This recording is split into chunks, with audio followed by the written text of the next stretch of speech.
say what positions they're going to take. They are different, and they often have unusual approaches to things, which of course this is what we want. In alphabetical order, I'd like to introduce Professor Meghnad Desai, who is here, who was educated in India, the United States. He's had a long and distinguished career as a teacher, commentator in the media, and author. He's written a great deal on economics, but perhaps my favorite reference I found when I was looking him up on the internet is that he's also done a biography of the famous Indian film star, Kumar. And he just told me that it's his favorite book, and through it he met his wife, which seems to be a very nice outcome for a book. John Redwood was educated at Oxford. He spent a year at my own college, St. Antony's College, and then became a fellow at All Souls. He had a career in investment and then went into local politics and was elected to Parliament in 1987. I had his latest book wrong. The one I had down was I don't like politics, but I want to make a difference, which seems to me to say something about his career. But his latest book is After the Credit Crunch. Professor Lord Robert Skidelsky is another graduate of Oxford, where he read history. He's famous, of course, for his great 3-volume biography of John Maynard Keynes. His most recent book is How Much Is Enough? Money in the Good Life, which he wrote with Edward Skidelsky. And finally, the third Oxford graduate here, sorry, so you're one by Oxford graduates, but I expect to be able to stand up to yourself. A third Oxford graduate, Martin Wolf, who joined the World Bank in 1871 and stayed there for 10 years, and is now at the Financial Times, which he joined in 1987, and is its chief economics commentator. His most recent publications are Why Globalization Works and Fixing Global Finance. So I think we're lucky to have those 4 debaters of great experience, great wisdom, and strong views. And so I'm expecting that we will get a very lively debate here. We toss a coin to see who will go first, and those in favor of austerity won.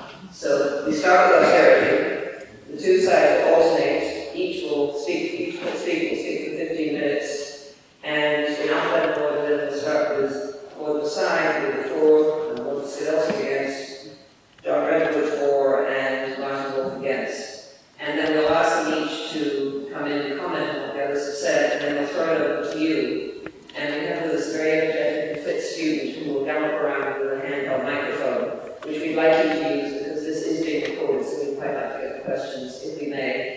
And we're going to ask, when we do throw it open, that you speak for no more than 3 minutes, and try and, if you can ask a question, that would be desirable. And I will be fairly tough on timing. So I would like now to ask, Warden Desai, if you start. I have a simple standard for questions. Thank you very much. Very nice gathering. I should be on the pulpit and speaking. Because this is a very intelligent audience, I will try to be as difficult as I can be. There are 3 issues, theory, history, and policy. The principal contention that we have on the pro-austerity side is that this crisis is not like any previous crisis. And the sort of things that we have learned, thanks to our case, for how to get out of crisis, does not apply to this particular crisis. John Maynard Keynes, great man, Robert Skidelsky was more about him than anybody else, gave us a language and grammar to be able to talk about macroeconomics. We all agree with language and grammar. But you don't agree with the story he told. Well, the story he told was applicable in previous occasions, but not in this occasion. Now, why is that? Not only that it's a closed economy, static compared to static and all that, but it really deals with what we call the flow disequilibrium. I.e., given the shortage of effective demand, if there is too much savings not matched by investment, how should we go about it? Especially if monetary policy is not working. Then fiscal policy has a tactic role, fiscal policy has a multiplier, and off we go, multiply basically. The idea that if you inject some money, multiply, make it quite sure that more comes back to the government than money is spent. So the spending is self-regulated and the economy advances. That is that. was haunted by the fear of oversaving. And a lot of things are said about the unimportance of public debt, how you very much want to volunteer the creditor to the government to be eliminated, the euthanasia of the rentier, was because he was worried in an oversaving, rich oversaving society, interest rate would not fall low enough to be able to encourage matching investment. We do not actually suffer from oversaving. We have got into this crisis by overspending, overborrowing, and undersaving. In the long boom, 1992 to 2007, the longest boom modern capital has seen, there was an amazing sort of flow of capital out to Asia and European countries, and after the 1997 crisis, a lot of that money, Asia saved a lot of its export service and then it back to us. So more or less, at least the years of the 21st century were characterized by Western economies, broadly speaking, living off cheap credit. And when they had that, they not only households stopped saving but debt, but basically the assets that they invested in, they're no longer productive assets, but they're basically houses.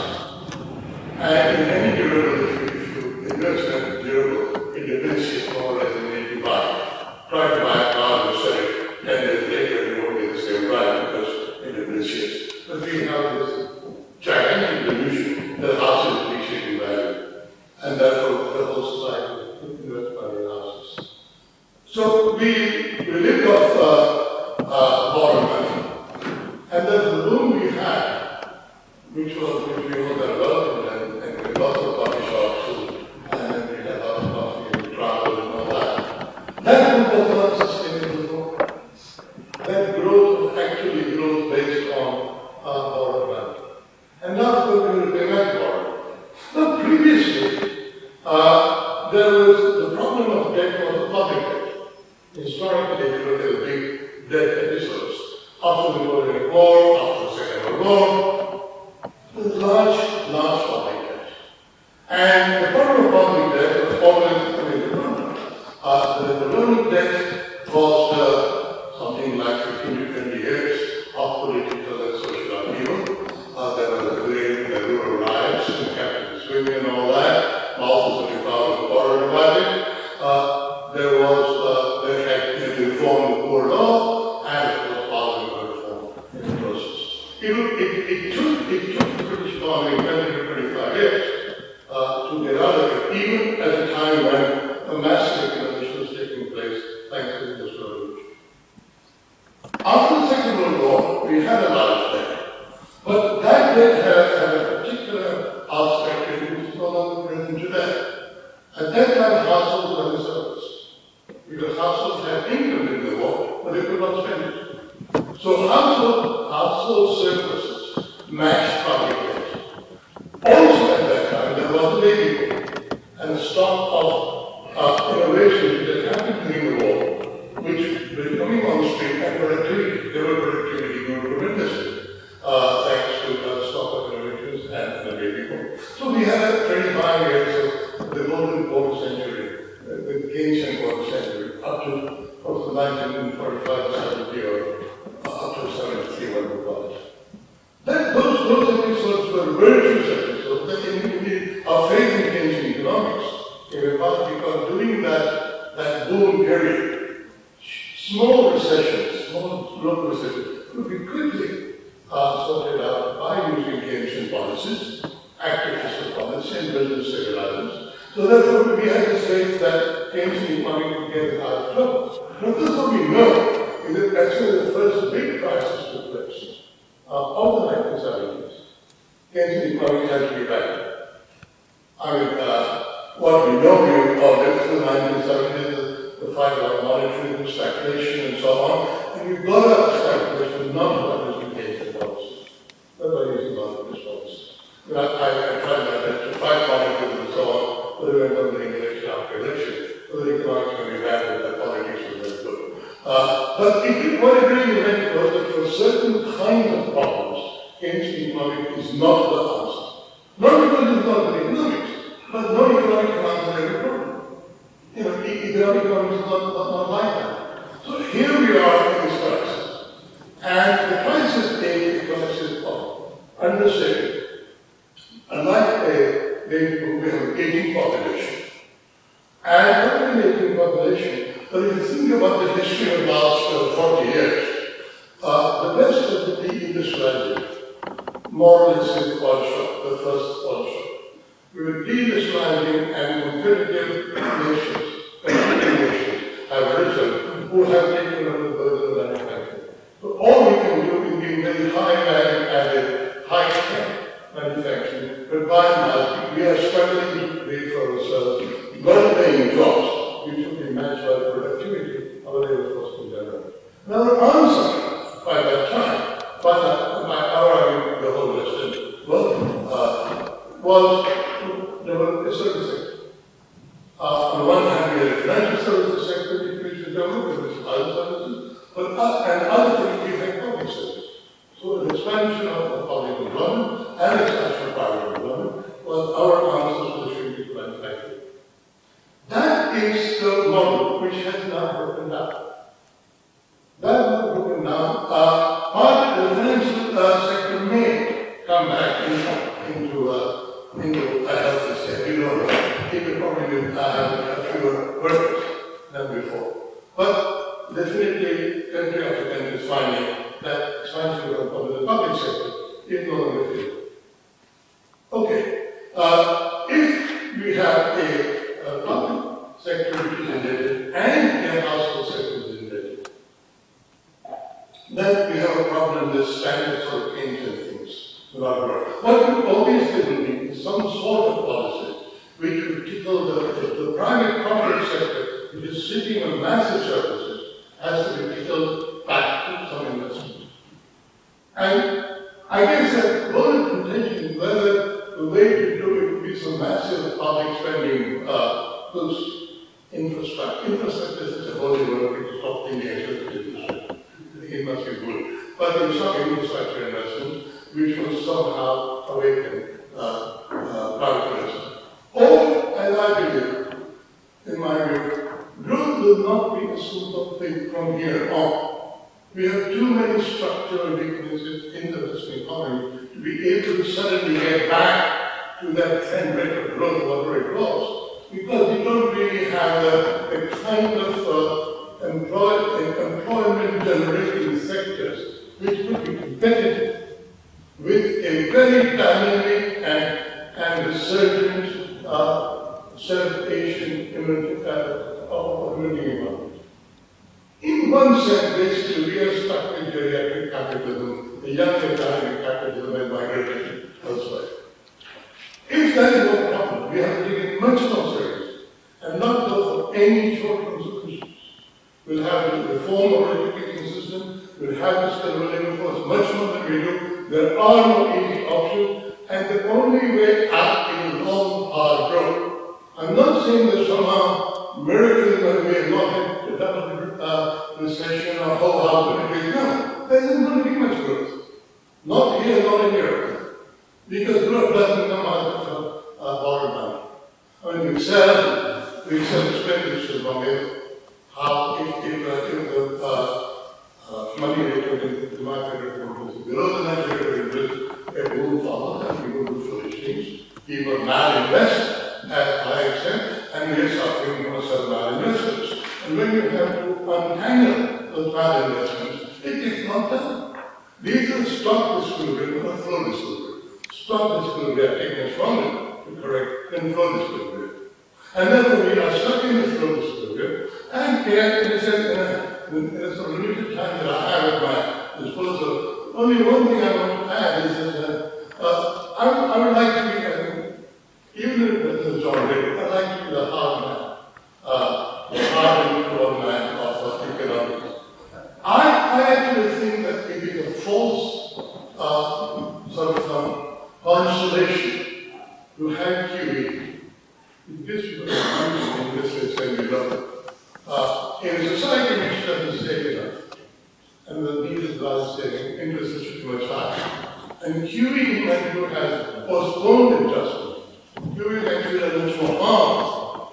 And I think it would be much better if we had what I call proper grading of intertemporal prices and not delude ourselves that somehow it is a cheap, easy option. So austerity is a very hard option, but I don't think, as somebody said, as somebody said, there is no alternative. Thank you.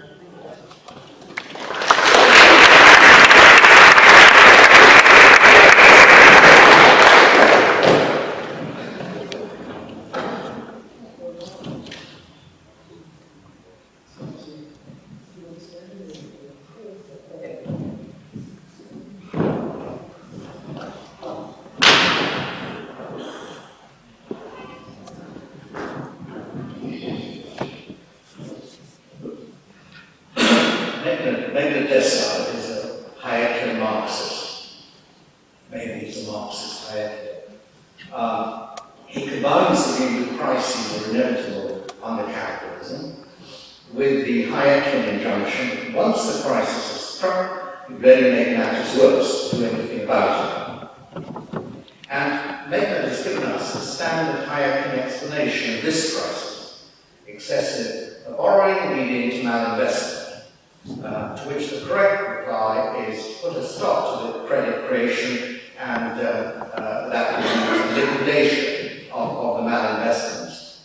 Now, he says this is uniquely applicable to this crisis, this kind of analysis, but we've got to remember that it was actually applied to the last big crisis too, that is the 19th Great Depression. And here's an example. President Hoover was advised by his Secretary of the Treasury, Andrew Mellon, in 1930 to do the following: liquidate labour, liquidate stocks, liquidate the farmers, liquidate real estate. Then the rottenness will be purged out of the system. People will live a more moral life, and enterprising people will pick up from the wrecks of the less competent people. And Hayek was saying exactly that in 1930, before the Keynesian Revolution. So it's a pretty standard analysis of why these big crises occur. And it's as though the Keynesian Revolution never happened. And this idea that this one is not Keynesian, whereas the others were Keynesian, and Keynesian remedies would have been applicable in 1930 but aren't today, that's simply a rationalization of going on saying the same thing. That would be my view. Now, Hayek himself would regard the present coalition's austerity program as excessively timid, as indeed I think Meghnad does. Prudence is not a quality much admired by the theologians of the Austrian school. Their mindset is liquidationist. To them, the pre-recession economy is full of cancerous growths in banking and housing, which need to be cut out before health can be restored. For them, it has been a huge mistake to bail out the diseased banking system. It has been a huge mistake to go on pumping more money into the economy when the original problem was that there was already too much money. Government deficits must be liquidated as quickly as possible, since they stop the private sector from creating new jobs. But let me say, this is exactly what was said before Keynes ever appeared on the scene, and it comes down to the mainstay of classical economics itself, which the Hayekian analysis, as indeed and the Marxist analysis, are variations. Now, it's useful to ask, what do people holding such views need to believe? Well, they need to believe two things, I regard. The first is ideological. The state, in its economic and social activities, is basically parasitic, and it sucks the blood out of free enterprise. But I want to concentrate on the economic belief. And the economic belief, I think, is this: that economies naturally gravitate towards full employment, and do so fairly quickly, if not prevented by misguided government action. At least Meghnad admits that the recovery may take quite a long time because of the excessive malinvestment, but nevertheless, if government interferes, it will only slow the recovery down. So you've got to grin and bear it, maybe for 5 years, maybe for 10 years, but nevertheless, if the government tries to halt this process, natural process of recovery, it will only make things worse. Keynes's heresy was to deny that there are any such natural forces pushing economies to optimum equilibrium, and especially quickly. And that's the point of his famous remark, "In the long run, we're all dead," which recently provoked the historian Neil Ferguson into an exceptionally inept comment. Economies, Keynes believed, could be stuck in prolonged periods of what he called underemployment equilibrium. And if they became so becalmed, they needed an external stimulus of some kind to jolt them out of their somnolent condition. Economists, Keynes said, and that's the continuation of his remark, "In the long run, we're all dead," economists set themselves too useless, too easy a task if in tempestuous seasons they can only tell us when the storm is not past that the ocean is flat again. And that was Keynes's way of criticising what was and still remains the dominant form of economic theorising, developing long-run models that not only avoid the hard and interesting questions, but are largely useless because they don't give policymakers any guide on how to navigate into tempestuous seasons. Now, why did Keynes think that economists remain stuck for long periods of time in what are called underemployment equilibrium?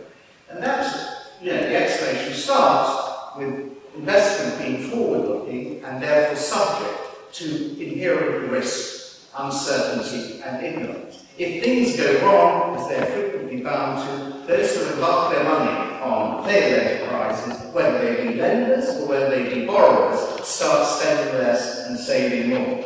And then you get a decline in aggregate spending or demand. And this is worth repeating because it's something that is never said in public discourse, except by people like Martin. Spending is a two-sided transaction. If I spend less buying something you can make for me, I reduce your income. If you respond by not buying something I can make for you, you will reduce my income. If everyone starts spending less or saving more, the national income declines. If the government now reduces its own spending as well, the national income shrinks even further. A point is reached when it stops shrinking, and that's the position Keynes called underemployment equilibrium. Now, it seems to me that this is the heart of why, whatever the cause of the collapse, and it may be that many of the causes, are those that Meghnad talked about, that if government then stops spending when other people are drawing in their horns, the economy will wind down. And once it's wound down, there is no guarantee, either in the short run or in the medium term, that it will spring back to life. And so the point Keynes is making is that we can't all cut our way to growth. To believe otherwise is to commit the fallacy of composition. What is true of the parts is not true of the whole. If all of Europe is cutting, Britain can't grow. And in these circumstances, austerity is exactly the opposite of what is needed. The government can't liquidate the deficit. Its own deficit of the national income, the source of its revenues, is diminishing at the same time. It's deficit reduction policies that are extravagant in wasting available human and physical capital, quite apart from the misery they cause. So, that's my logic. In face of this logic, how do the Austarians maintain their position? The government cuts lead to growth. Because that is the position. That's the iconic position. Government cuts will lead to growth. They have one argument. Well, yes, all right. Maybe you can argue, certainly George Osborne argues, it has been argued. They have one argument and one only. That is that cuts in public spending, especially on welfare, will lead to improved profit expectations, which will overcome the contraction in demand of cuts in public spending. In other words, aggregate demand doesn't in the end matter, only aggregate supply does. What Paul Krugman calls the confidence theory is the sum total of the economic theory behind 3 years of fiscal austerity as practiced by the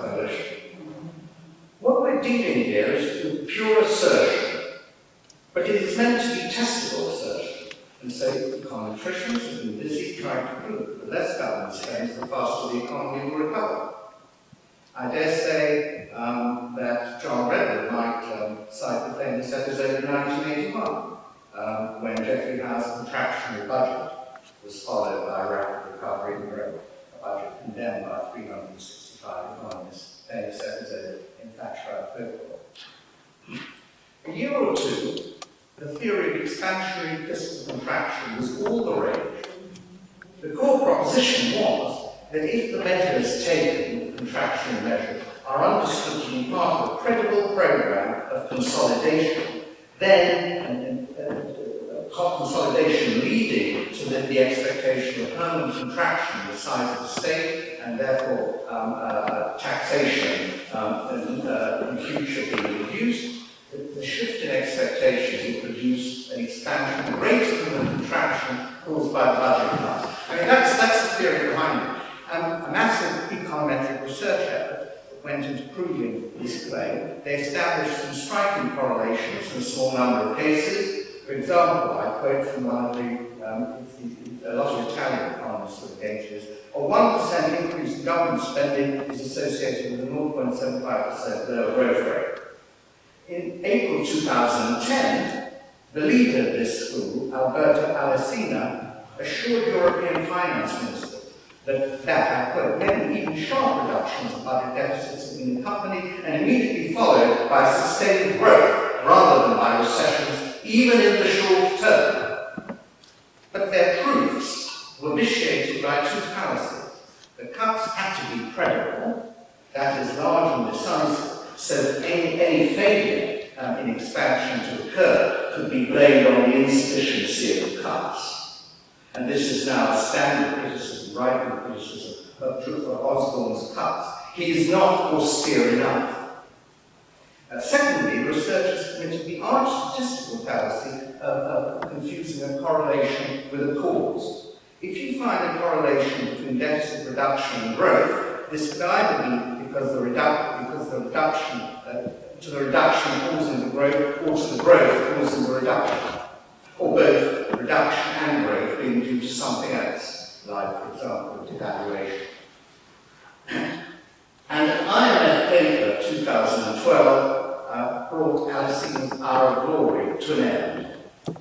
Going through the same material as Alesina had, its authors, that is the IMF paper, point out that while it's plausible to conjecture that confidence effects have been at play in our sample consolidations during downturns, they do not seem to have ever been strong enough to make consolidation expansion.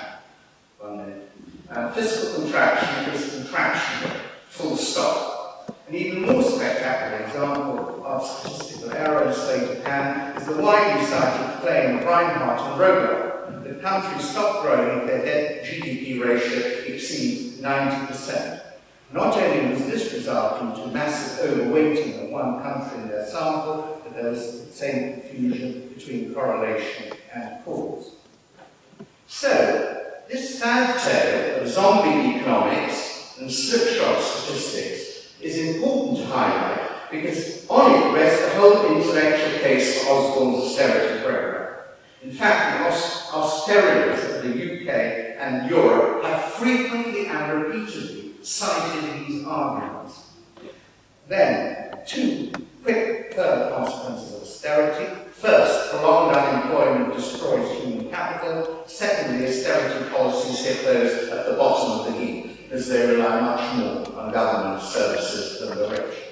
So I'd sum up by saying that we're in a state of underemployment equilibrium, and they will stay until policy, both in the UK and the Eurozone, is changed for the better. What I fear most is to hear, no wonder austerity has failed to produce growth. We have hardly begun to cut yet.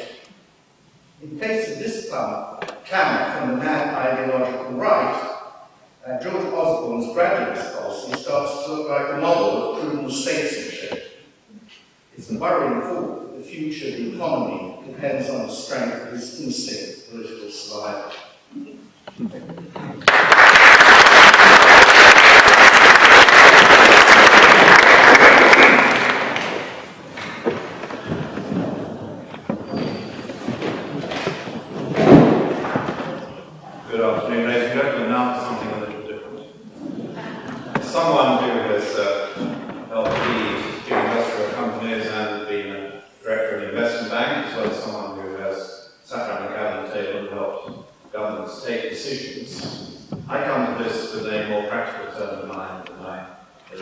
this colleague so far.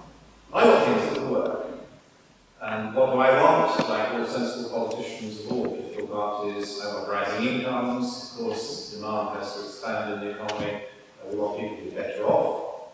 And we are arguing about how you achieve that after a dreadful crisis where everyone agrees the banks lent too much to people who couldn't repay the money.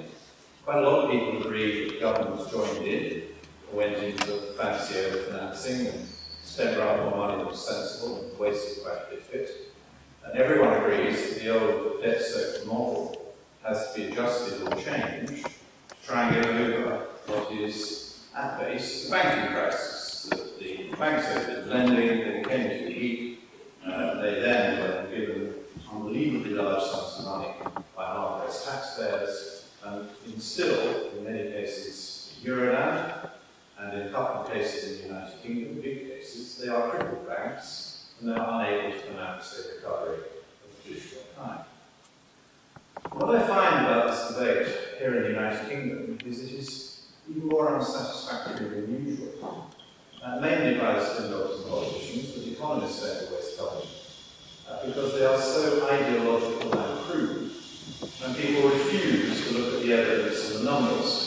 So I think we first of all need to look at what is actually happening. What are the policies that the main countries involved are pursuing? We've got very little time, so I'll just briefly look at the United States of America, at the United Kingdom, and the Euroland. And the figures show you that America has had the best recovery of the three from the crunch and crisis, although the Europeans said it was a uniquely Anglo-Saxon crisis. It was really American-driven. That America is now growing pretty well, not as fast as a traditional cyclical recovery in the post-war 20th century, but not bad, now growing 2.5% or whatever, despite the fact that she's cutting public spending. You then have the United Kingdom, midway between the two, bit of growth, an immediate recovery, a bit of faltering, now seems to be growing again. I think forecasters in the main are revising upwards this year to 1% plus after a disappointing sideways move for a year or so. And then you have the experience of most of Euroland, particularly the southern and western states, particularly those that had the biggest crunch, Ireland, Spain, and Greece, with their huge property booms, extended banks, where they are in deep, deep recession in May. In the case of Greece, 6-year recession, long, deep, arduous, awful. You wouldn't visit that on your worst enemy, let alone your friends or your colleagues. So that is what's happening on growth. But if you then look at what is happening on public spending, you will see it's a little bit different from the way that people normally think. Since the end of 2009, the United States of America public spending is only up by about 6%, and in the last 2 quarters, it has been savagely cut by European standards. It's been well down in cash and real terms. And what you discover is that the United States of America, since the end of 2009, has only enjoyed 2 quarters over that whole time period when public spending provided any increment to growth in the economy. All the other quarters in America have shown a detriment to growth, a reduction in growth from the public sector, but the growth has come through from the private sector. What you see in the United Kingdom is a rather different pattern. In the United Kingdom, current public spending is up 12%, about double the American rate of cash increase. And if you look at the real increase, and there has been a small real increase, you will see that in every quarter but one, on the Treasury figures, the public sector in the United Kingdom has made a small positive contribution to growth. And the problems in the United Kingdom growth have been in the private sector. 2 particular structural problems. One is aging in Aussie oil and gas fields, and so whoever was in power, whatever the economic backdrop, you would have a reduction in energy output. America, of course, has gone for fracking and shale in a big way, whereas the Europeans don't like that. So America has big increment of growth from the gas sector, and the Brits have a reduction because of aging fields and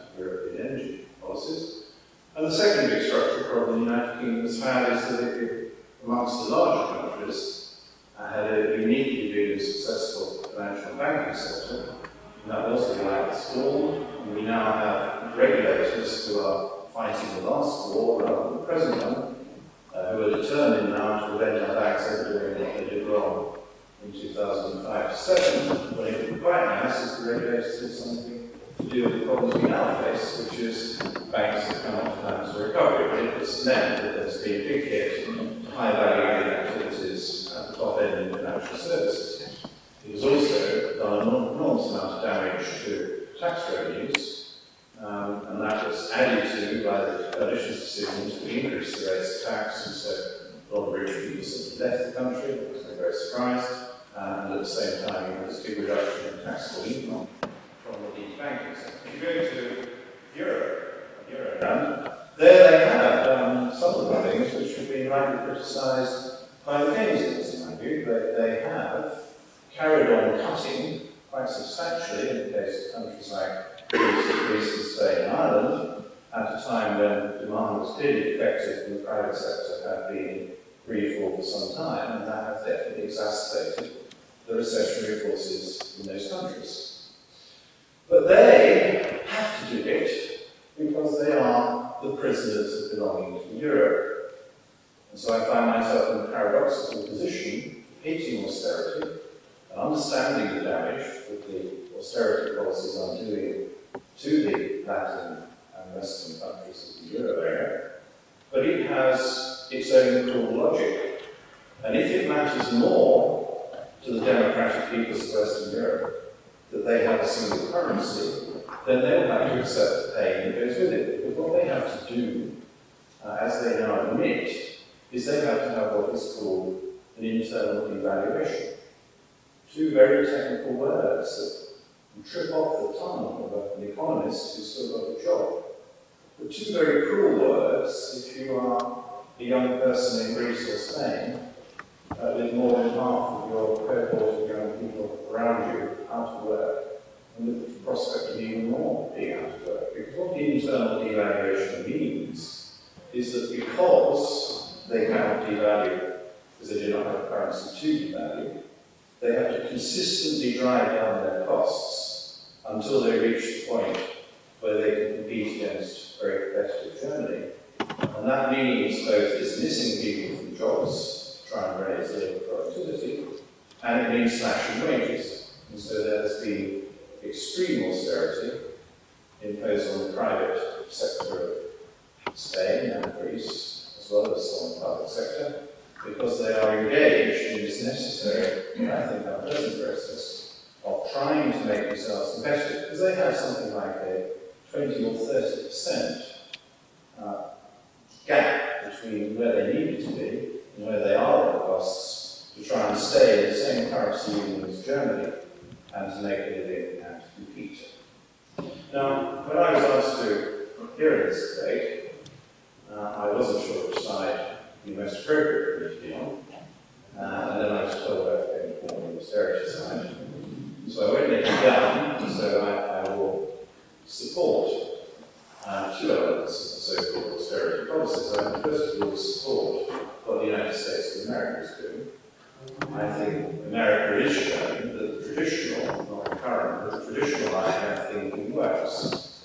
That if you have a rather bloated public sector with a lot of borrowing, and you are becoming nervous about the huge build-up of public debt, over 16 trillion in America, constantly hitting its ceiling, you have to work away at reducing spending and raising tax revenues to control the debt and deficit. But in order to get the growth and the great prosperity you want, you have to ensure that the modest resources freed from the public sector find an easy avenue for better employment in the private sector. And you do that by a combination of monetary laxity, and your attempts on a huge scale of monetary laxity, not always too successful because of broken banks, but beginning to work in America now, obvious monetary growth going on. And you do it by devaluation. America has had quite a devaluation. But America has now priced herself out into world markets. She's reindustrializing, she is going into import substitution, she is exporting, she is developing a lot of new energy sources which add to her competitiveness. I think America will make a go of this, and I think the system works, and the quite severe cuts in our particular defence spending are being absorbed. They cut output, but they are more than taken care of by the very lively growth you now see in the private sector. If you take the United Kingdom, I don't always support the coalition government, as some of you may notice. I didn't sign up for the coalition. I was elected as a Conservative, and I found the Conservative manifesto a bit more genial than the coalition affair. But I do find myself in support of the original plan, the June 2010 plan, as stated in words, not as stated in numbers. I never liked the numerical plan, but I thought the words plan was very good. And what the words plan said was that the UK did have to bring budget deficit down over a 5-year period, measured and grid. It had to eliminate the structural deficit over 5 years, but it would allow the cyclical deficit to respond to global conditions, a few reasonable tentative response, whatever the state of the world was. And it would do that 80% by cutting spending and 20% by tax rises. And yes, I think that would have worked, but of course it's not the plan they've actually been implementing. And what they did instead was they front-end loaded an enormous number of tax rises, which took some of the entrepreneurial stuffing, quite a bit of demand out of the private sector, the very sector they wanted to deal with the recovery, and they weren't able to deliver the loose money, which was the other part of the very simple package, to get the private sector going. So although they were printing huge quantities of money, and they were buying government bonds like this no tomorrow, no sterling, not seen anywhere apart from the planet is hideous. But it wasn't really working because with broken banks, the hot money wasn't hot, it was just sitting in the bank, balance sheets. It was the regulators kept saying, oh, go bank, you've got some more money, keep it. Don't lend it, don't do anything with it, it's got to be there as cash because you need all this cash to be safe. So it froze the extra cash that they were generating. So we didn't have inflation problems, some people feel we might, we still had a bank transmission problem. So unfortunately, the coalition didn't deliver public spending cuts that was coming up. They did deliver tax rises, some of which I think were positively damaging. And although they're desperately trying to deliver the easy money hadn't been delivered in the first couple of years. Now, I do think it's going to work. I think now they're tipping so much money at it through funding for lending and through any quantitative easing programs that you will see progress from here, and there are encouraging signs in April. My mind doesn't do a great deal, it's much nicer having employment in April than having April. And then you've got Eurobound. Well, my solution is they should break it up and have a normal IMF program. If they're going to persevere with it, I'm afraid there's going to be a lot more misery and austerity ahead. Because the only way those southern countries, the western countries, can compete with Germany is that if they keep on taking this extremely nasty medicine.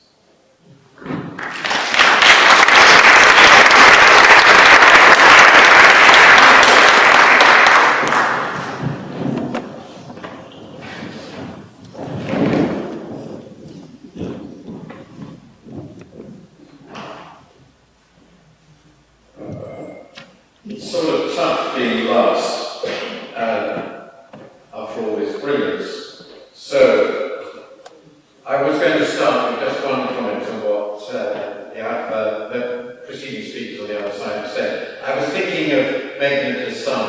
It's obviously suitable in the role of a doctor who's presented with a patient in the middle of a heart attack, and he notices that this patient is rather fat and obese, indeed obese, and points out that this person has clearly not been exercising properly for many years, and certainly deserves his heart attack, and he has no intention of treating him for his heart attack, and he might die, that will be a pity, but if he should survive, he should start exercising.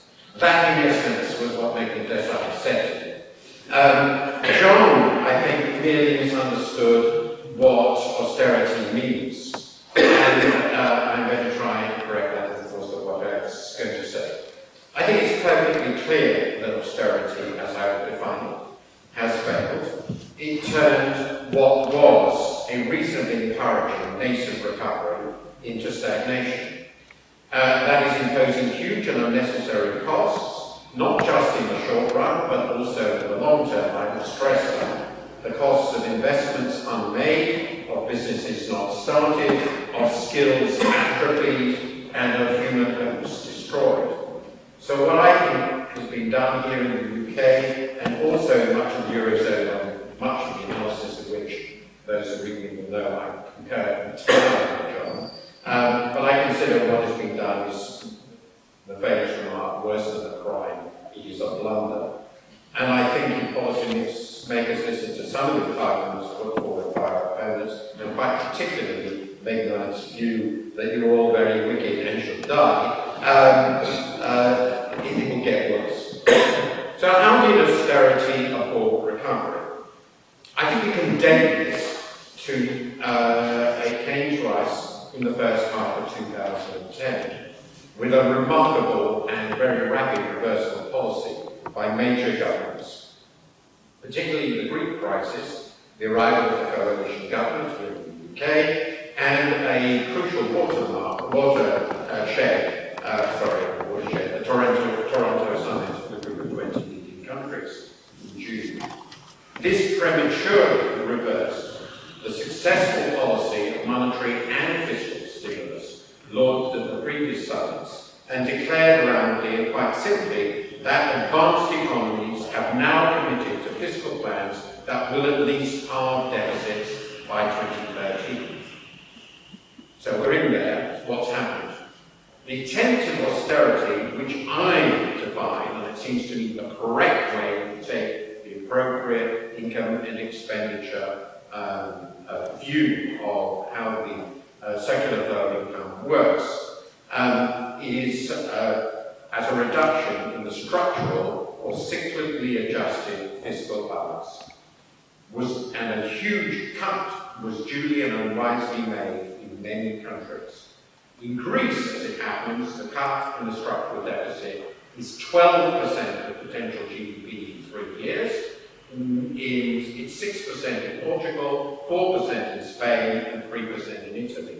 And where did the UK fit into that? Well, according to these are IMF data, the cut will be 4.3% of GDP between 2010 and 2013. For a country suffering a massive crisis in the financial system, as John rightly expressed, this is a very significant ex-ante fiscal right.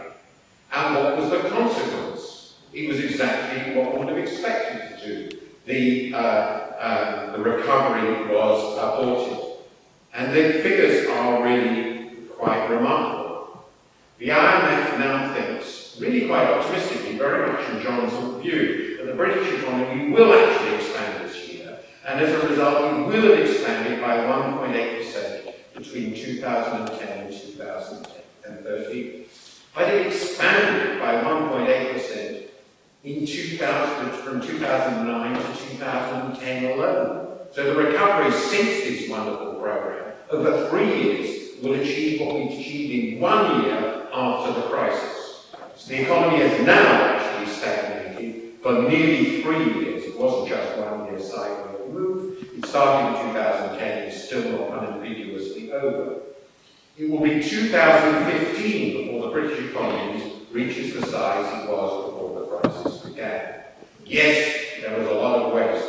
That's a hell of a slump, the biggest we've had since the 19th century. The picture in the Eurozone is, of course, much worse. Its economy did expand, again because of the same sensible policies, by 2% between 2009 and 2010. It is now forecast by the IMF, this is the whole Eurozone, it includes all the good, sound, solid economies, by 0.4% in total between 2010 and 2013. But austerity has, of course, John has remarked, put the crisis-hit countries through a ringer with huge, massive recessions and deep depressions, and rates of unemployment are more than a quarter of the labour force in Greece and Spain, and the youth unemployment rate is, of course, over 50%. Fiscal contraction, as Robert Skidelsky has stressed, is indeed contractionary and how. And when many countries contract simultaneously, the impact is far worse, as in one country's spending on imports is another country's export demand. And of course, even Germany has suffered very significantly because it needs these countries as a source of demand.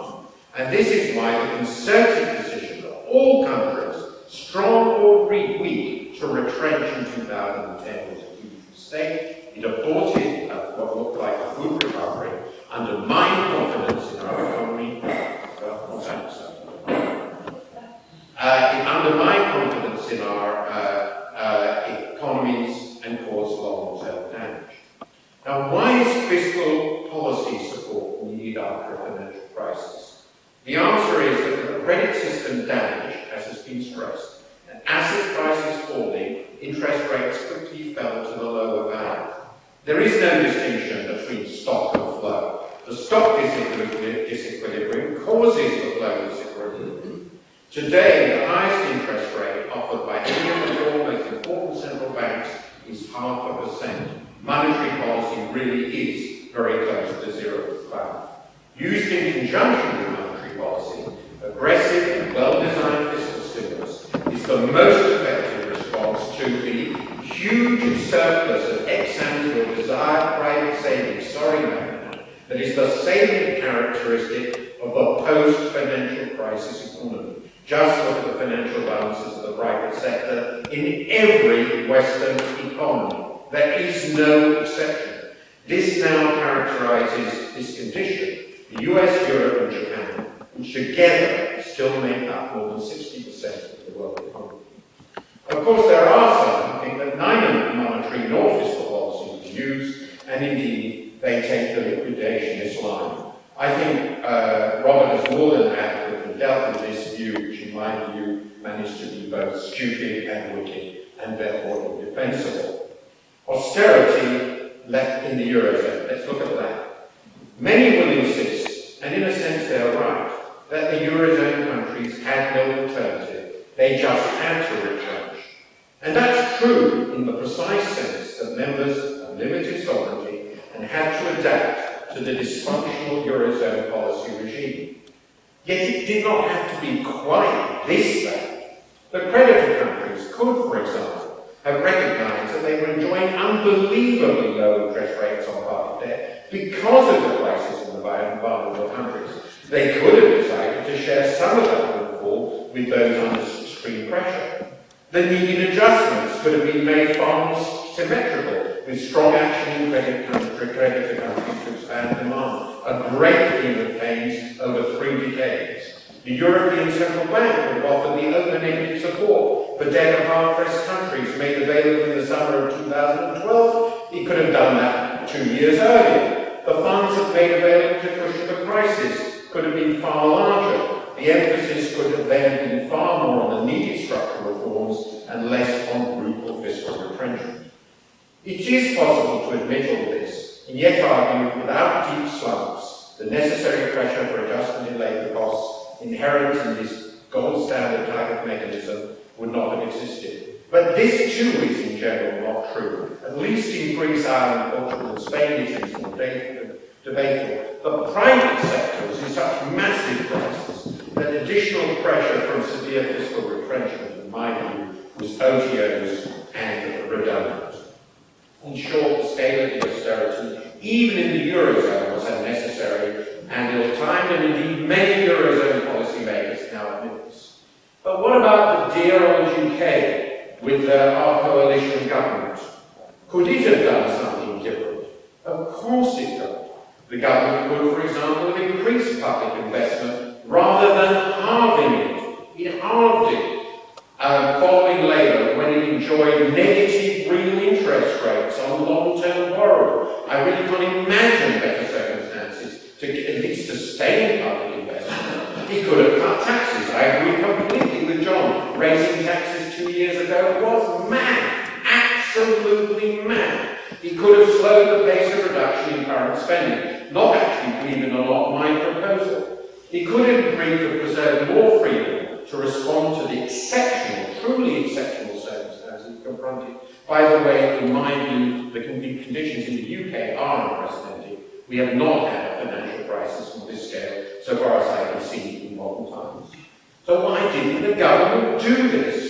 Well, first, it was advised to believe that monetary policy alone would do the job. But monetary policy is in fact extremely hard to operate successfully at the zero bound, particularly when you have a vast credit system. That's clearly true, and that's why you need fiscal support during the period of healing. 2, it believed that its fiscal plans gained credibility and so would deliver lower long-term interest rates. But the determinants of long-term interest rates for a sovereign with a floating exchange rate is expected future short-term rates. And those are going to be low because everybody expects rightly that we're going to be in a semi-slump for very many years. Furthermore, and again, John pointed this out, but let's give the figures. Furthermore, when it produced its emergency budget, it promised that the cumulative borrowing between 2011-12 and 2015-16 was supposed to be £322 billion. It now thinks it's going to be £539 billion, and that is 68% more. Has this failure destroyed confidence and so raised long-term interest rates on gilts? No, it has not. The confidence argument was nonsense. It believed that high government deficit 3 would crowd out private spending. But after a huge financial crisis, there is no such crowding out to be done. 4, it argued that the UK had too much debt and we should be worried about it. Actually, the UK government started this crisis with close to its lowest net public debt relative to GDP in 300 years, and it still has a debt ratio much lower than its long-term historical average, which, in case you don't know, is 110% of GDP. 5, it argued that the UK could not afford additional debt. But that, of course, depends on the cost of debt. And as I've already told you, the cost of debt is negative in real terms. And we are talking about debt for 10 or longer, 10 years or even longer. You really have to be pessimistic to believe you can't get real returns on the public investment or public-private joint investment with public funding, which are greater than -1% real. It believes, finally, that the UK has very little excess capacity. But even the most pessimistic analysts believe it has some. And of course, the right policy would address both demand and supply together. I have no doubt about it. But to believe that we are definitively have lost 16% potential output forever is something that I think the evidence must not support. So in conclusion, I'm not suggesting that premature austerity is the only reason for our weak economies. Of course it isn't. The financial crisis, the subsequent end of the era of easy credit, the adverse shocks are all crucial, but this austerity has made it far more difficult than it needed to deal with these shocks. The right approach to a crisis of this kind is to use everything. Policies that strengthen the banking system, policies that increase private sector incentives to invest, expansionary monetary policy, and last but not least, the government's unique capacity to borrow and spend when nobody else can do this. Failing to do this in the UK, or failing to make this possible in the Eurozone, has helped cause a lamentably weak recovery that is very likely to leave long-lasting economic, political, and social scars. It was a huge mistake, and we should change course. Thank you.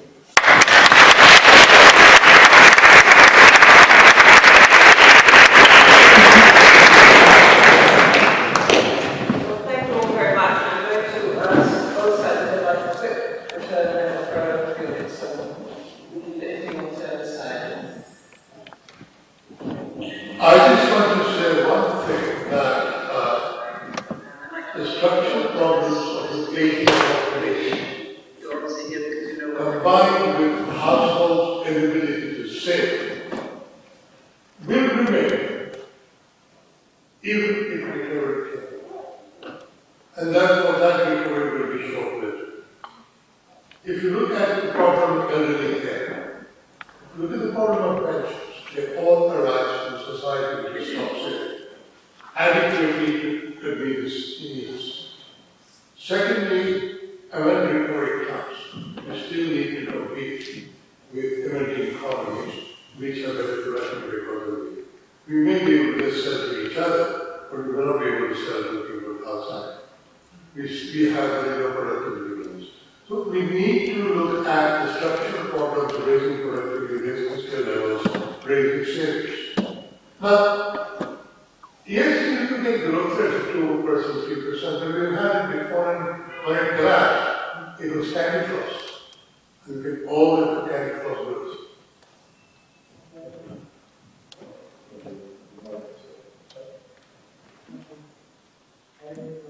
Well, not only to say one thing, I don't think it was all candy floss growth. I agree with Martin. I don't think that there's an economy 16% smaller as a result of the recession represents something like the new normal. I don't think we can have lost all that just because we've got rid of the candy floss. And in particular, I think we have to be very clear, I don't think all the houses that were built, even though they turned out, many of them, to be unaffordable, because their prices were too high, I don't think that's waste. I don't think we have too many houses in this country. We haven't got houses together with people who want to live in them, who might benefit from living in them, but that's not waste. So I don't really accept the hierarchy view that everything that happened pre-recession, which then collapsed, was malinvestment. Well, clearly also wasn't malinvestment, but I think in extreme cases, you might concede that there were problems. I think in Ireland and Spain, they built so many flats and houses that they could find no occupiers for. They now have outward migration because the economic conditions are so difficult, so they are literally bulldozing perfectly good flats and houses that they built just a few years ago because they feel that's the only way that they can make the necessary adjustment. Now, we're arguing about could you have avoided that? I think you could easily have avoided that if they had their own currencies. I'm not sure how you would have avoided it in the current Euro scheme, because all the time you have a Euro scheme where the Germans refuse to accept responsibility to use their credit account to borrow on behalf of others, refuse to send large subsidies and transfers to the poorer south and west. You don't have the normal conditions that you have in a single currency area in the United Kingdom. Some parts do well and some parts do less well. Changes over time, but it's been quite a persistent period when some parts of the UK perform very badly. And the successful parts simply pay more taxes and send grant loan subsidies to the other parts of the country on a very, very big scale indeed, because we are one family and we recognise mutual obligations. That cannot happen in the Eurozone apparently, because the Germans simply do not believe that they should support the Greeks and the Spaniards on the scale that London supports other parts of the United Kingdom. All the time that is true, you will get this malinvestment and gross distortion because you have an interest rate that doesn't fit all parts of the zone. And it sends the wrong signals. It sends a signal to invest far too much in Spain, Greece, and Portugal in good times, and it's now sending a signal to destroy that investment. So I'm afraid in the case of the euro, you have exactly the problems you've been describing. Yes. I think there is. First of all, it's quite clear that there were a number of real asset investment booms in a number of countries that were extremely wasteful. Spain and Ireland have been mentioned. I'm not going to go into Greece, it's too complicated for this. Also the US, was clearly there was success investment in housing going on that scale. I think it's truly impossible, I mean truly impossible, to make a plausible argument that there was excess investment in British housing. It is, I would argue, far easier, as Robert said, to make the opposite argument. The amount of malinvestment in the UK, in fact, follows in the way from what Meghnad said. His argument is that it was underinvestment. That seems to me actually much more plausible than malinvestment. The problem in the UK is inadequate investment. There being inadequate investment, there was also, it was also the case, there was inadequate saving. But if the problem here, to my mind, and it's a very worrying problem, is the apparent inability of our private sector to perceive investment opportunities. This has been quite consistent, by the way. It's gone back over a very long time and is concerning. Second point, on the dynamics of the Eurozone, I agree. conclusions. I'm much less terrified of Beijing than you are, because it seems to me that all the evidence suggests that the period over which people really need, are really dependent, are incapable of looking after themselves, remains much the same however long they live. So what's going to happen is we're all going to wait to 80, which I think is a very attractive outcome. And just forget this nonsense of being retired for 25 years, which was a free product of a free period of human demography and a lifetime extension, and obviously should stop, because it's bad for everybody. I don't see that as a problem. The promises we made on pensions were absurd. And given that the pensions we're actually going to pay again will be nugatory, I think that's what's going to happen anyway. And on the more fundamental issue, I've read about this great length, and it's the last thing I'll tell this. I just don't think the evidence supports the proposition, and it doesn't. In fact, it's reversing the opposite direction, that the opportunities in the emerging countries are so vastly much better, as a whole, so vastly much better than in the advanced countries, that the advanced countries are completely unable to compete. That would be shown, if it were true, with the movement of the advanced countries into massive external surplus, with massive capital outflows, consistently depriving their populations of capital. But in fact, in aggregate, there are exceptions, in developed countries have been capital importers and saving shortages. He's noticed this doesn't seem to me consistent with that underlying hypothesis. Thank you. Who would like to start off? I can't believe we've got something there on the thank you very much. Who you are, please. My name is Fairface. I'm doing a history, and I'm very excited. Can you hold the mic close to your Excuse me, sorry. Thanks. Just on the basis of, I suppose, the response to the inadequate saving phenomenon and the recession is the, I suppose, epitomising an economic swing in that cycle, as in the recession is being the outcome of an adequate saving during the long boom. I'm looking at the Irish example in particular, and during all of that period, obviously with merging financial markets, inflows of cheap German capital, interest rates were virtually negative for that entire period. All of the people I'm looking at who bought houses during the boom were first-time buyers being told to buy. I think obviously in most cases stupid decisions, paying for houses were 10 times their income that would take 40 years rent to pay for.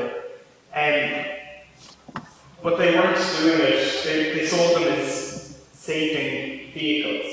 They weren't saving cash, they were buying assets. And equally the investors, I think 90% of people who invested in property, again in Ireland, were doing it on the basis that they were, I think 75% of them said that they were providing for the pensions. They were baby boomers who were looking and didn't trust in the financial system and didn't trust in pensions markets, which I think you probably all say the same. And just, I suppose the question is, I know that presentation covered this a bit, but if any of you have a response to it, is I don't see that period of the long boom as being people having overspent and having been risky and not having saved. I think there's an awful lot of people, particularly in Ireland, England, and a lot of Western Europe, misallocating their money, but not chucking away an awful lot of money in a massive spending boom. I don't see evidence of that. Yes, why don't you come on board? And thank you. Okay, the last said you're very active in the one. Yes, okay. I came back to the UK in 2006. I was about an age of 10 years. Settled in Dallas, just I run a small business. Yeah. That's the question. But the way I see it coming back to the UK is it looks like for a very long time everyone was so focused on housing as a business rather than as homes.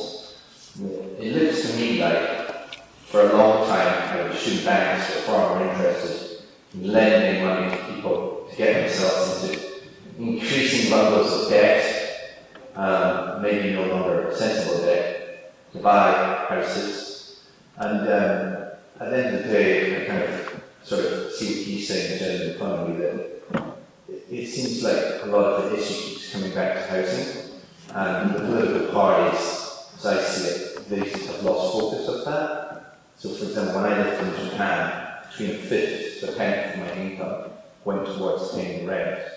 But in this country, it seems like either our rents are being subsidised by the government through housing benefit, or if we're working and making enough income, so much money is just going towards rent. So, do you think there's a positive outcome in having policies to make sure that the cost of housing actually crashes, and then we look at how to bring down the cost of housing to then stimulate the economy, but not through people investing in housing? That's kind of my question. Yes, let's hear. Thank you so much.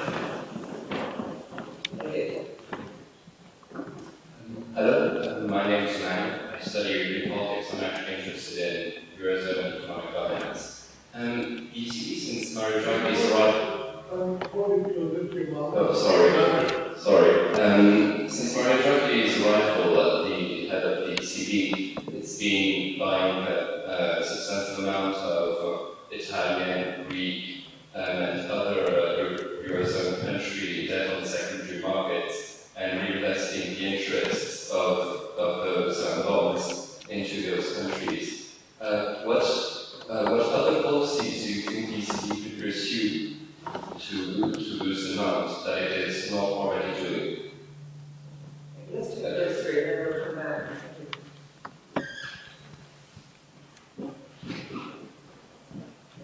Yes, we were not to go. Well, We'll take three and then. in the case of Ireland, I think you have to remember the origins of the crash there. When the Irish government protested that its own finances were in reasonable shape and it did not need a special loan from the EU and the IMF, it was actually telling the truth. And what, of course, happened was that the European Central Bank and the European banking regulators, who had failed to regulate Irish banks to any sensible standard, then signalled very clearly to the Irish government that they no longer prepared to stand behind the Irish banks, and they told the Irish state that it had to stand behind these banks. Now, these banks were on an appropriate scale for Europe to handle, but they were far too big for the Irish state to handle. So once that fateful decision of non-support and non-acceptance of mutual responsibility was taken, Ireland was going to be plunged into a savage and, I think, disgraceful situation where they had to cut again in order to pay the bills of these banks that had gone wrong. You say that individual people did not overspend, and I'm sure that was right when they made the decisions and the then conditions that prevailed. But what the banking crash and the failures for the Irish banks at the European level was that in the new conditions that emerged, a very large number of people of good faith were no longer able to meet their obligations, and we started this vicious downward spiral, which they may be, I hope, just beginning to pull out of after some extremely tough lessons and lost an awful lot about them. And because of that engineer crash, it appeared that Ireland had overinvested because of the current market conditions that happened. In the UK, it's rather different. I think we all agree that the UK didn't have a house building boom at the whole. Most of us still think we could do with a few more houses. What we had was a housing price bubble. And what happened in the UK was quite a lot of excessive credit, which again allowed by regulators who were asleep on the watch, found its way into driving up house prices rather than promoting a lot of new development. And I think there you have to look at a series of supply side problems, difficulties in the market in the UK, which this government is now trying to tackle. One of the biggest, of course, is planning. Successive governments being unwilling to change the planning system very much because it is deeply loved and protected by all those who don't want to see development near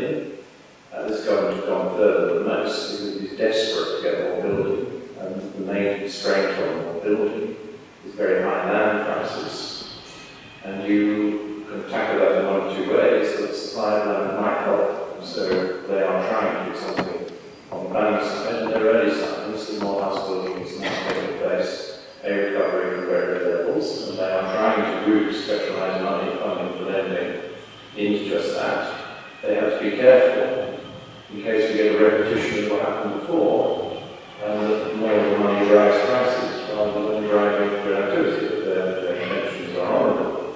You then have the euro, but I don't think Mr. Draghi is really doing much bond buying, and Draghi's one shot in the arm for the system which saved it.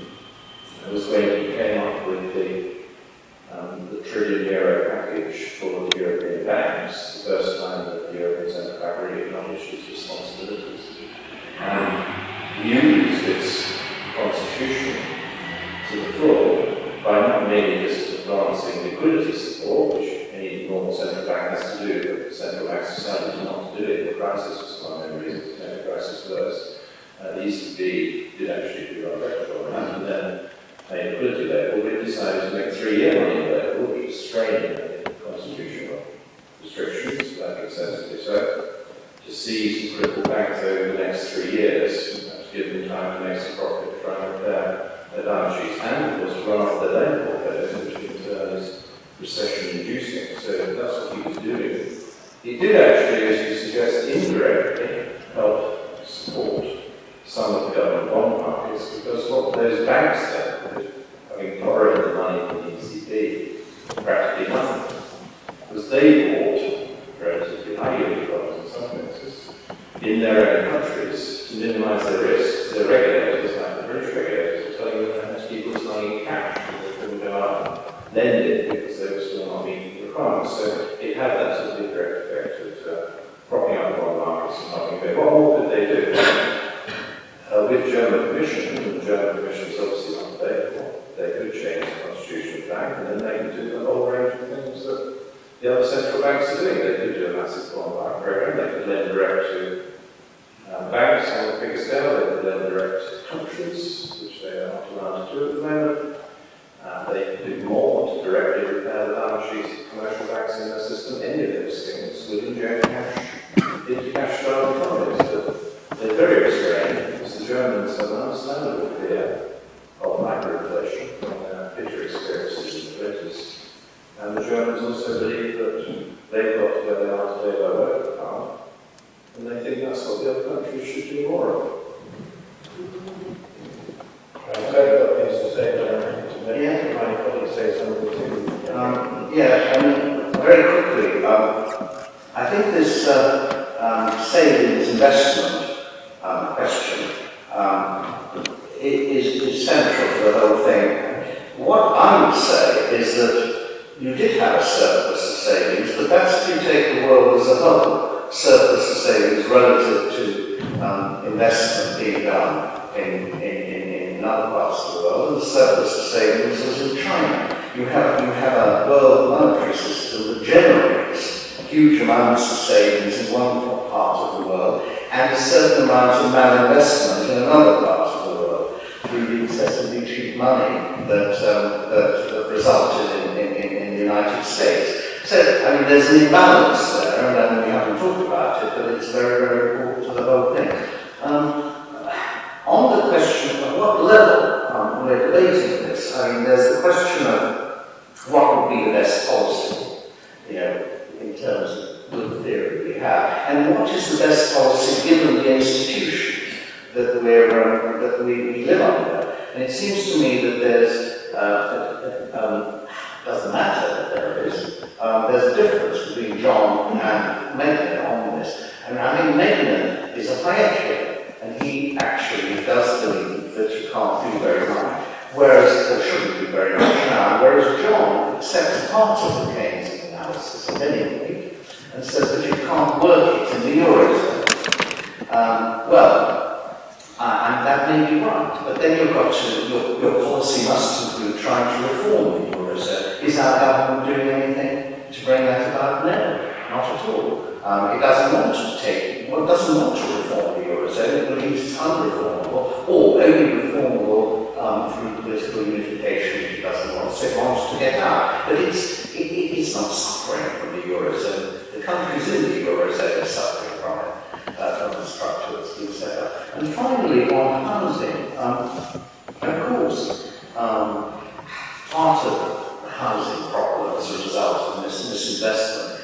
part of it was simply the result, the unaffordability of housing, to which John alluded, as a result of the falling incomes.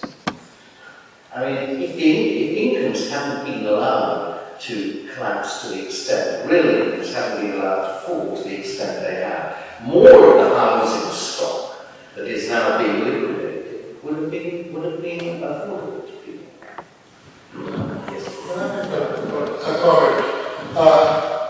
This mental Eurozone, which I think on which we are all agreeing on this, that the way this monetary system is set up is more like a gold standard, because the central bank cannot buy government debt directly.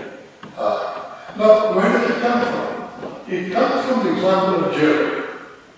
Germany was supposed to be a success case. The Bundesbank, Germany became a success case by completely eschewing all Keynesian policies. Germany was not an entirely non-Keynesian line. We also got a marvelous way with it. But it actually is the most non-Keynesian policy country there is. Unfortunately, the rest of us are not that strong. But in the Eurozone and enthusiasm for Eurozone, we created the ECB in the image of the Bundesbank. And therefore, the Eurozone has a permanent deflationary bias, the way it is set up. Now, you could change the constitution of the Maastricht Treaty, but I will change the Maastricht Treaty to break up the Eurozone. But while the Eurozone lasts, everybody will either have to be like Germany, or if they're not, they'll just do a lot of unemployment. And you cannot keep Keynesian inside the Eurozone. That ain't no way you can do it. All you can do is have a little bit of injections of liquidity for banks. And on housing, everyone say one more thing on housing. The UK, and I'm only covering UK, is addicted to housing ownership. What we need is a much larger renting sector. And again, we fail to generate affordable rentable housing is never ever on the agenda. Everybody wants to own a house. And there are people who were told that you don't need a rent, you don't need to just buy a house. And now when they're old, say, we need a lot of money for elderly care, but we don't want to sell our house, so the government has to pay the money. This is the consequence of building this household sector on one asset. And then I think we ought to get out of them. They have real structural change.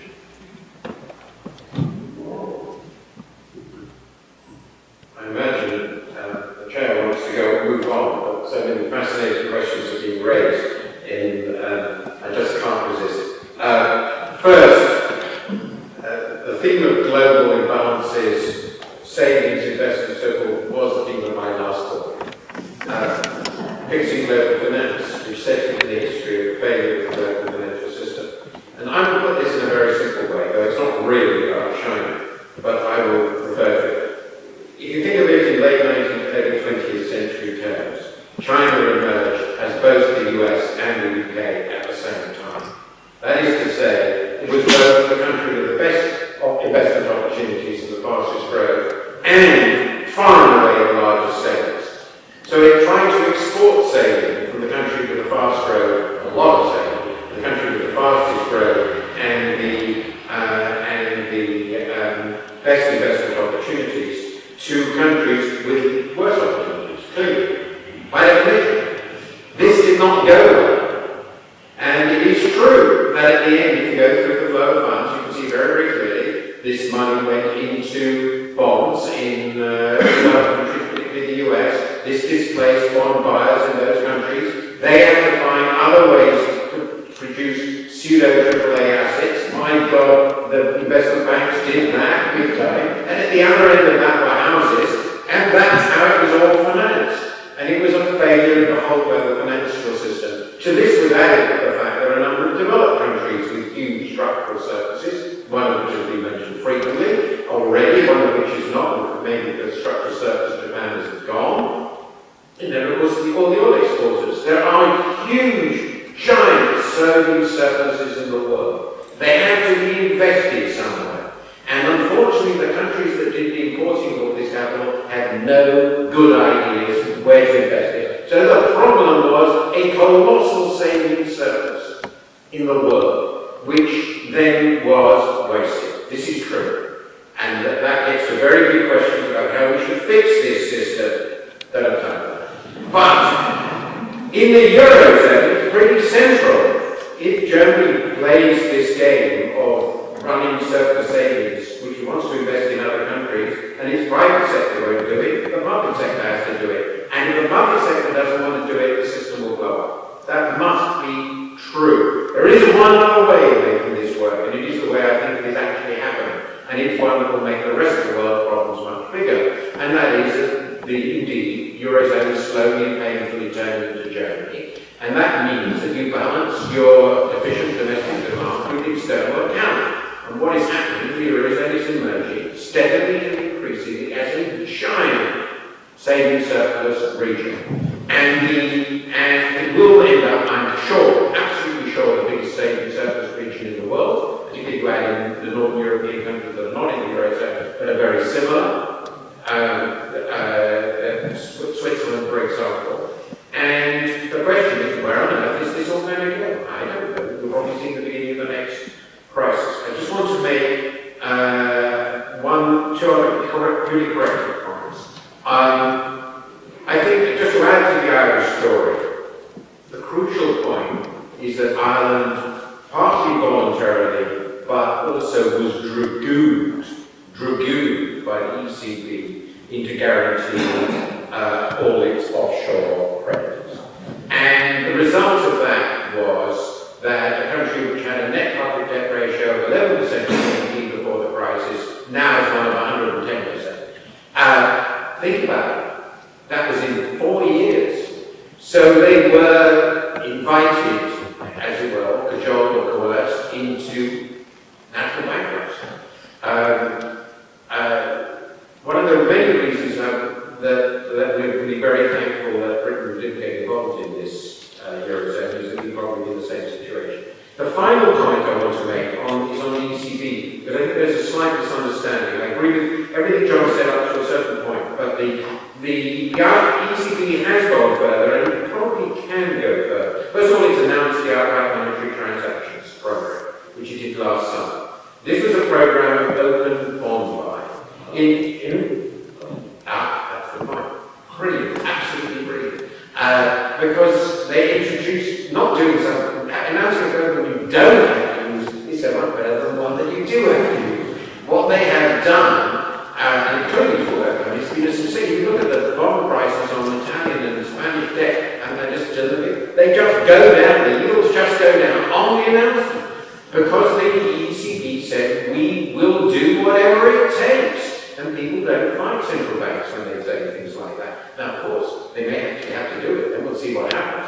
But the important point is, this was an act of genius that the only Venetian could invented, was that what he said is, we're going to buy up this debt, and this is to solve the problem of monetary transmission in Europe. What? It's going to solve the problem with indebted countries. That's what it's going to solve. But this allowed Angela Merkel, the German government, to say this is a monetary policy tool, and that's fine.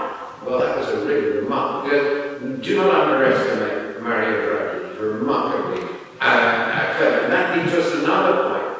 It is almost certain, as I understand it, that it would be legal for the ECB to do quantitative easing in the following way. It can buy in the secondary debt markets, everybody knows that. They can't buy bonds directly.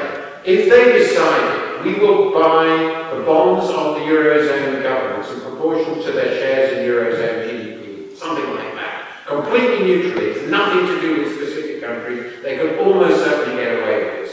Very distinguished former German central bankers, and I mean very distinguished, have told me that this will be perfectly okay. Of course, it wouldn't necessarily fix the problems of Spain unless they bought 10 or 12 trillion euros of it, but why not? We're living in a different age. Do not underestimate the ECB. Yes.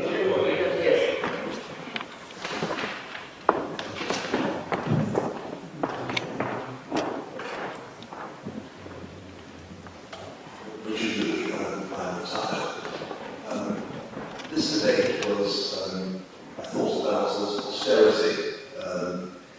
Myself,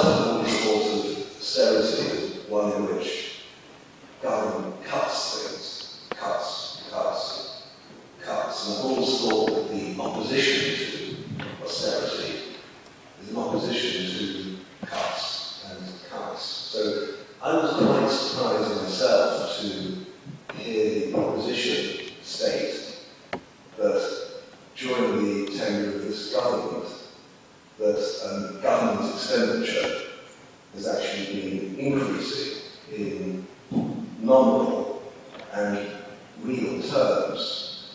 I'll say it again, because I'm not sure everybody heard what it was said, that government expenditure has been increasing during this government in both nominal and real terms.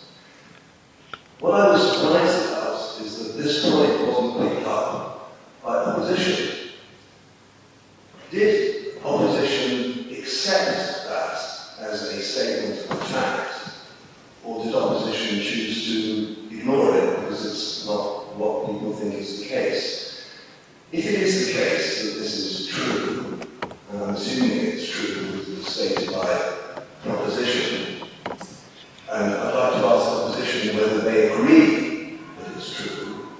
If it is true, why does opposition think that if we've had a weak economy during the period when government expenditure has been expanding in nominal and real terms, and we've had a weak economy, why do you think that doing more of the same will make things better? You misunderstand what austerity is. That's the problem. Can we take three before we get to here and then one back? Our research for the average law faculty here. We talk about the three currency unions, as it were, the US, the UK, the Eurozone, and it's been established that the Eurozone is not a single currency union. And I think John Redwood said very helpfully in my view that there is a moral failure in Germany to assume responsibility for the failures in the design of the Eurozone, and they seem to be a net beneficiary, or I think that's perhaps the implication of the Eurozone, that refused to take some of the heavy lifting, the costs of rescuing the project. Is this a view shared by the other members of the panel? And if so, is a way out of this problem to persuade the net the beneficiary of Germany and Finland to continue to transfer the union? Is there any mileage to that proposal? I know some people have started discussing transfer the union and will perhaps restore some of the imbalances. Thank you. And then just very back there, thank you.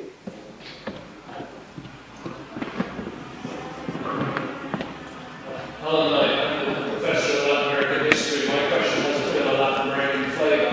Latin America has done reasonably well in recent years, particularly Mexico, and that's not least because Mexico is closely integrated to the United States, which, as almost all of that will recognise, has grown more successfully, not brilliantly, but better than the Eurozone and the UK since 2010. So my question is focused on the US. I invite the panel to comment on just two aspects.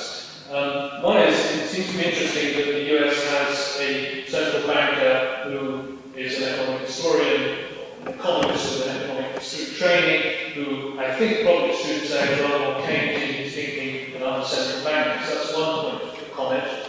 And the second on the numbers, John Redwood recognised that the US has grown rather more successfully and made the point that the US has made budget cuts, which I think he was suggesting were conducive to recovery. Perhaps I was wrong to take that conclusion from what he said. I'm curious to know how you see US recovery in monetary or budgetary terms. So it does seem to me it's a sort of interesting test case of great success. So I do sort of wonder, from my expert position in all this, whether when George Osborne obsesses about Greece as a negative example, he might spend more time looking at the US as a more positive example to be followed. I think that the opposition side go first.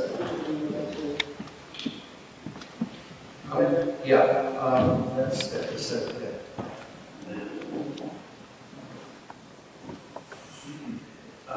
I think the question you asked, if in fact government spending has been going up in both nominal and real terms, then where's the scope? I think the answer is it has been going up in nominal terms but falling in real terms.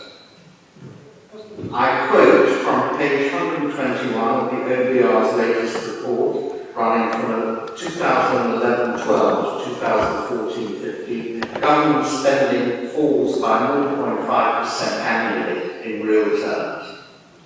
From here, but if you take what's happened in 3 years, that's the Well, show.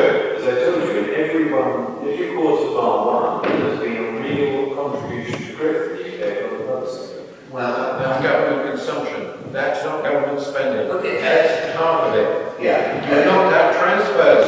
You can't just knock out transfers. So that's point one. I think at 0.5% might seem a very, very small amount, but actually it's quite large. If you think of it as an annual fall. Secondly, the question about Bernanke, I think he's more monetarist than Keynesian, but then sort of Keynes and monetarists are of the same family, really. And the person who's not in that family is Hayek. So of course, Bernanke, looking at the history of the Great Depression, concludes, and this is based on Milton Friedman, the work of Friedman and Schwartz, concludes that it was the collapse in the money supply which caused the depression to be so deep, and therefore they weren't going to make that mistake this time. So there was a very big monetary stimulus right at the beginning, as well as a fiscal stimulus. Now the problem is, as Keynes said, there's many a step between cup and lid. You can print a lot of money, but you still have to actually make sure it's spent. And the government's funding for lending program, I mean, they subsidize banks who, in proportion to their lending. What the latest Bank of England data show is that lending in the quarter after the funding for lending scheme was announced actually shrank by 2.4 billion. It's getting the money out of the banks into small and medium-sized industry. And my last point is that people, I don't know, John may disagree about the data here. My impression is that the fiscal stimulus was not cut in the United States.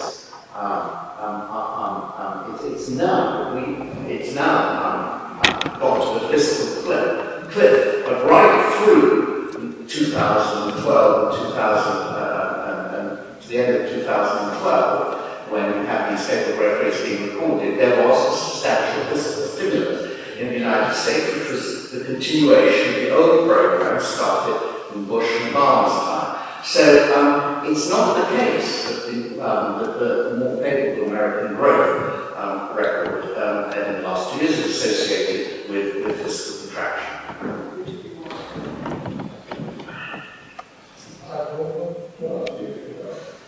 Well, I would, I don't know whether I saw 0.5 is large or smaller, but I think very often it does stand out that when people talk about cuts, actually never because there are no such cuts. Now, as far as I remember, the budget that Osborne presented in 2010 was the same in nominal terms, where he kept zero real rate of growth over the 5-year period. That was his plan. He took the labor spending and said, keep this constant in real terms and just have inflation just 5 years. So he was not actually proposing any cut in public spending as such. And of course, what has happened is that he has not been able to do that. Therefore, spending was the one. And of course, it was a deficit. Obviously, the causality of it would be argued because there is no growth, and there is high spending. But I think this is a very tricky question. And reference was made to Reinhard Roloff. Reinhard Roloff had this dramatic conclusion that beyond 90% the growth rate falls to minus 0.2%. And the people who correct them, I forget the name of the HAP, Harrington, Ash and Pollard, they still find that the relation of debt to growth is negative. Only dispute is whether it is drastically negative, you are 90%, or non-negative. So there is no dispute between those two papers that the death and growth relationship is negative. Now, what is surprising about both those papers is that statistically they were true, because you should never just talk about current estimate, you should have standard errors. And I think the difference between minus 0.2 and 2 may be statistically insignificant. So we may not have as much difference between those two papers as people pretend to. But the result is negative. Now, I mean, one can argue whether it is, minus 1. But what would be interesting to examine is both the simultaneous causality between growth and death, because things are not that simple. And again, I want to say, don't just think about public debt, think about household debt as well. The great British publics have a debt to income ratio 194% at the start of the recession. It is now 145%, which is very, very large. And how is the household sector going to get through its debt is going to be a crucial question as it goes on.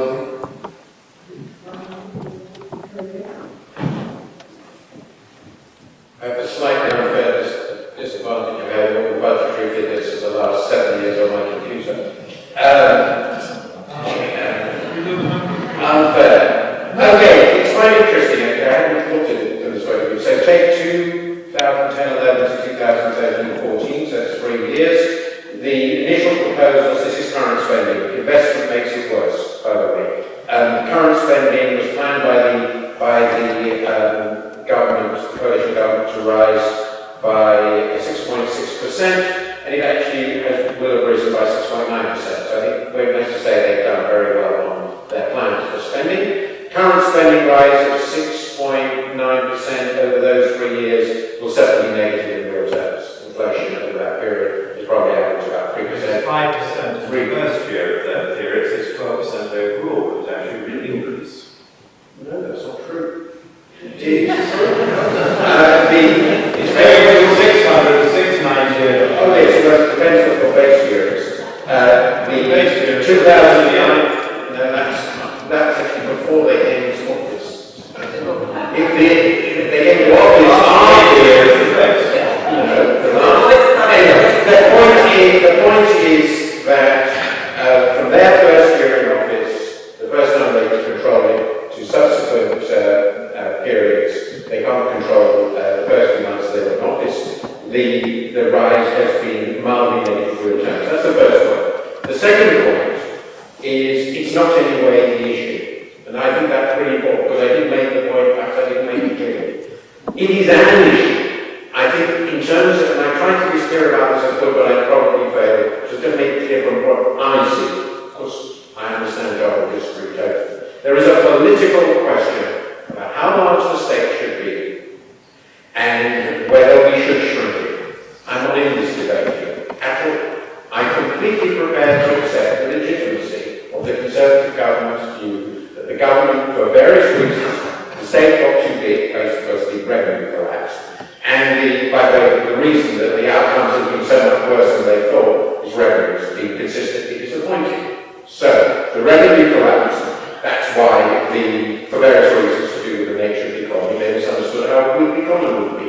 They got their spending plans roughly right, but the revenue collapsed. Consistently. Now, from my point of view, we decided to reduce the size of the government's, the state. I'm not going to avoid all questions about balanced budget multipliers, the different multipliers of spending and taxes, get around that to simplify it. It's expansionary as far as to a first order. If the taxes are cut more than the spending, right? So the deficit ex ante increases. So you can have a massive cut of spending, and it can still be massively expansionary in these Keynesian terms. If you cut relevant taxes far more, that is the issue I'm focusing on. And why does that matter? Because in terms of the effect on the flow of income in the country in this crisis situation, what matters is the net contribution, which is government spending on the one hand, and how much the government takes out of the economy in taxes on the other. And if it gives back tax revenue in a big way, while cutting spending,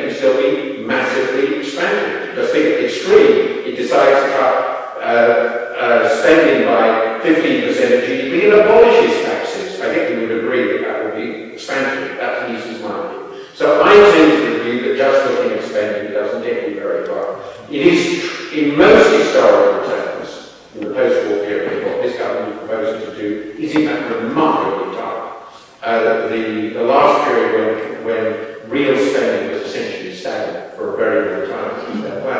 Is pre-second peace idea, pre-second World War. So it's quite something they're trying to do. But it's not the issue I'm focusing on. You can perfectly well want to cut the size of the government because you think it does many too many things, it's very wasteful, and still have a major macroeconomic stimulus if you're prepared to cut taxes much more. And here I'm leaving aside all the incentive questions which also may be very relevant. For our point of view, the question is what is happening to budget deficits. And because budget deficits are affected by the cycle, you have to decycle them. And that's why I use structurally or cyclically adjusted budget balances as my measure of whether policy has been stimulative or contractionary. And I argue, therefore, that very simple, completely standard stuff, this set of policies in Europe and in the UK have been contractionary. Now, I'd just like to add on the US, and I won't go into the other issues. The US clearly had a massive fiscal stimulus on any measure in the first couple of years of the crisis. It's continued into 2011. Since then, and the deficits are much bigger, if you take the whole Eurozone, we're talking about a continent much bigger. So it was clearly a massive stimulus. And it was one of the factors, certainly not all, the massive monetary policy support coming from Bernanke, which got the mood turning. It is completely correct, John is completely correct. Once the economy started to grow, and I think it's more accident than not, they did start to tighten, they're tightening roughly at the European rate. Personally, I agree with Paul Krugman that they've done it much too soon, the recovery is much too weak, it's got to be much better. By American standards, this is an appalling recovery. It's just not as appalling as ours. If that's an achievement, that's an achievement. I think judging their relative success is only a relative success. I think they tightened too soon. I think it's a very great pity. But fortunately, they did enough to fix the banks, get them. The Fed was fantastic, despite all the criticism, and all the fiscal policy to get the economy moving, and the American private sector has picked up. We never did this. We killed it before it started. So that's my view. Well, I'm delighted that we all agree that UK public spending has been rising in cash terms, because there are some people who still seem to think to be cut in cash terms the way it now is being cut in America. And we seem to agree that in all quarters bar one, there has been a net contribution to growth from the public sector as measured by the county convention, so that's progress. I'm then told, of course, I rightly have to factor in welfare spending. What you see on welfare spending is in the middle year version so far. In their wisdom, they decided to increase all benefits by 5.2% at a time when wages are going up by 1.8%. And so they did actually give a rather welcome stimulus to the incomes of people on the lowest income levels through that uprating. And so we will find the welfare spending has gone up, despite the fact that the economy has generated many new jobs, and there has been some of that work going to people who are already here and needed employment, so that would have, you would have thought, helped on the welfare.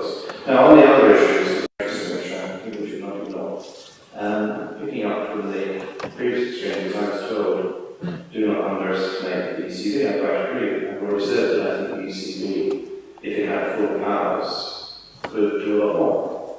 And as I pointed out, that there are both constitutional and German political restrictions on what it can do, and as we see to date, the OMT program has not been triggered, and of course there is the issue of who would put money on the program, because there is no money, they would have to borrow the money in order to do the OMT program, which is why they're keen not to have to do that, so they get away with it.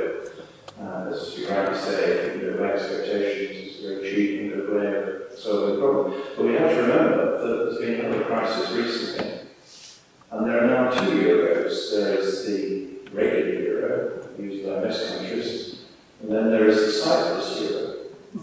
And the Cyprus euro, of course, is not freely convertible into other euros. It may be frozen in your bank account for a period of time that the authorities choose. And it may then be devalued up to 40% when you wish to pay any bills with it. So we now have 2 euros in existence, a damaged and partially devalued one in Cyprus, and a normal one. And I do think if they want to run a grown-up currency zone, you need free convertibility and common value throughout the zone, and that is causing some worries amongst people about whether others might go below Cyprus in the future. If they apply that to a bigger country, it could be very serious, very damaging, and so we'll get around. I was asked about German moral responsibility, and I'm reluctant, as a politician as well as a man, to get into morals. And I think there's very much a question for the German people. But what I would observe is that the German people and a lot of their leaders do not currently believe it is their moral duty to send the level of transfers and levies to the rest of the zone that we would regard as automatic within the UK crisis zone. And if that's going to remain the German position, I think the easiest fix to this crisis would be for Germany to do the same, because then Germany could revalue against all the others, and the others could then trade more competitively against Germany in a rather easy way in this very severe internal devaluation. But that is a German matter. I'm not a German, I don't wish to influence in any way. I believe that they should be independent. But I do notice that an old friend of mine, Professor Henkel, who used to come to Britain in the 90s to put me right and tell me that my negative approach to the euro and my warnings about it were unreasonable, has now written a very good book in Germany saying that the euro was a mistake, and is now one of the architects of the alternative full Deutschland party, who are now indeed campaigning on this very idea that the easiest fix is for Germany to withdraw from the Deutschland, from the euro, and create the Deutschland. And it was very nice of you to come to Britain a few months ago and meet myself and a few others and to say sorry in person. I thought it was very touching. And after all those years of being criticised as being some kind of wild man with their own views, it's very nice to notice that some people come around to the view that actually the euro was ill-shaped and is not doing a lot of damage. Finally, on US and Mexico. Yes, I think Mexico has done well recently, reasonable policy and access to the US market. And I think some of the colleagues who haven't been generous enough to America, we've been told about some of its shortcomings. It's been implied that it has no investment opportunities. I think America has phenomenal investment opportunities. America is driving the digital revolution. America is driving the internet wave. It's phenomenal. It's a very exciting time to be alive. You've got these amazing developments. Everybody's personal computers, internet, Facebook, Google. And this is an American success story on a huge scale. So of course America needs to bring in talent and money to power this phenomenal revolution, which is going to be better for all the rest of us. And Mexico can do a little bit of the action on the side, which is close to America, but we like to. Only one, it shouldn't end without a disagreement and an agreement. The agreement is, I wrote a column some months ago, which I strongly recommended Germany should leave. The ECB wouldn't speak to me for months, so I know that hurt. So that's the agreement. The disagreement is the ECB doesn't need to borrow money from anybody in order to buy bonds, like any other central bank, can create as much as it likes, and it has a very large balance sheet if it wants to. Well, can I, on one of the I think we've had more agreement